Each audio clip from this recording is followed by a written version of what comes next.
દીકરી સાસરે જઈને પણ પોતાના મા બાપ માટે ફરજો નિભાવે છે. આજે પણ એવી દીકરીઓ છે વાલા, આજે પણ કે સાસરે જઈને પણ ગમે ત્યારે જરૂર પડે ને ત્યારે પરિવાર માટે દોડે છે.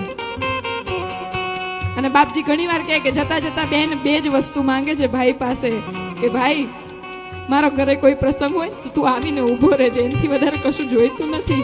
અને બીજું, પપ્પાની વેદના છે ને અંદર દબાવી રાખે છે. મમ્મી તો રોઈ લેશે, બાજુવાળા જોડે વાત કરી લેશે, એની બેનને ફોન કરીને મન હળવું કરી લેશે. પપ્પા કોઈને નહીં કહેવાલા, તું મારા પપ્પાનું થોડુંક ધ્યાન રાખજે, એમને ટાઈમે ટાઈમે દવા આપજે, એમને ટાઈમે ઓફિસથી આવે ને તો તું સામે બેસજે, એમની જોડે વાત કરજે, એમનું મન હળવું કરજે.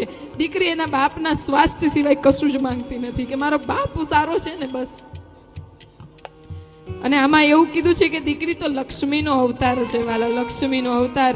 દીકરીઓને એક વિનંતી કરું કે આ ઉપમા જે આપણને આપવામાં આવી છે ને લક્ષ્મી,